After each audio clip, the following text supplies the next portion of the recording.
ఈ నెల ప్రారంభంలో భారీగా పడిపోయిన బంగారం ధరలు ఇప్పుడు మళ్లీ కోలుకుంటున్నాయి. ఆసియా ట్రేడింగ్లో గత సెషన్లో 1.5% పెరుగుదల తర్వాత ఔన్స్ సుమారు $4,550 వద్ద ట్రేడ్ అవుతుంది. వరుసగా 10 రోజుల పాటు తగ్గిన గోల్డ్ ధరలు ఇప్పుడు తిరిగి పెరుగుదల దిశగా కదులుతున్నాయి. ఈ మార్పుతో పెట్టుబడిదారులు మళ్లీ బంగారం వైపు చూస్తున్నారనే సంకేతాలు కనిపిస్తున్నాయి.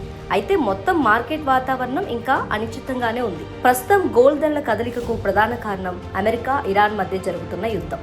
ఇది ఇప్పటికే 4వ వారంలోకి వెళ్ళింది.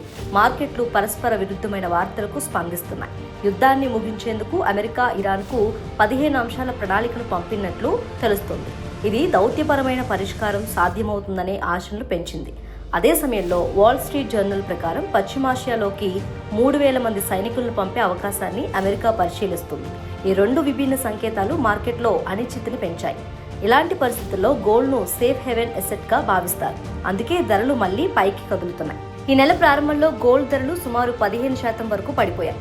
అమెరికా, ఇజ్రాయెల్, ఇరాన్పై దాడులు చేసిన తర్వాత చమురు ధరలు బ్యారెల్కు $120 వరకు పెరిగాయి.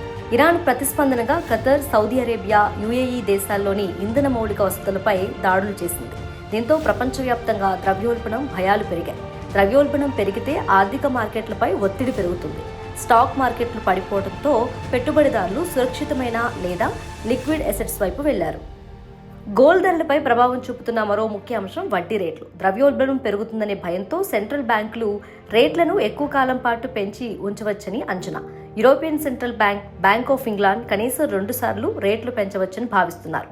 అలాగే యుఎస్ ఫెడరల్ రిజర్వ్ కూడా రేట్ల పెంపును పరిశీలించే అవకాశం ఉంది.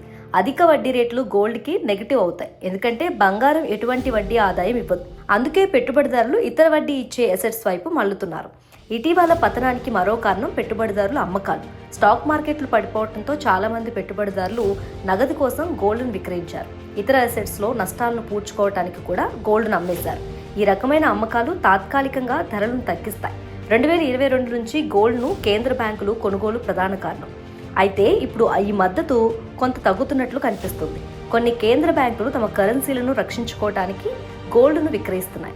టర్కీ కేంద్ర బ్యాంకు లండన్ మార్కెట్లో గోల్డ్ను విదేశీ కరెన్సీగా మార్చుకునే అవకాశాలపై చర్చించినట్లు నివేదికలు చెబుతున్నాయి. ఈ కొనుగోళ్లు మరింత తగ్గితే గోల్డ్ ధరలకు ఉన్న ఒక కీలక మద్దతు బలహీనపడే అవకాశం ఉంది. మొత్తంగా చూస్తే గోల్డ్ ధరలు ఇప్పుడు రెండు వైపులా ప్రభావితమవుతున్నాయి. ఒకవైపు యుద్ధ ఉద్రిక్తతలు ధరలకు మద్దతిస్తుంటే మరోవైపు వడ్డీ రేట్లు, మార్కెట్ ఒత్తిళ్లు వాటిపై ప్రభావం చూపుతున్నాయి. ముందు రోజుల్లో యుద్ధ పరిస్థితులు, ఆర్థిక విధానాలు ఎలా మారుతున్నాయనేదే గోల్డ్ డైరెక్షన్ ని నిర్ణయిస్తుంది.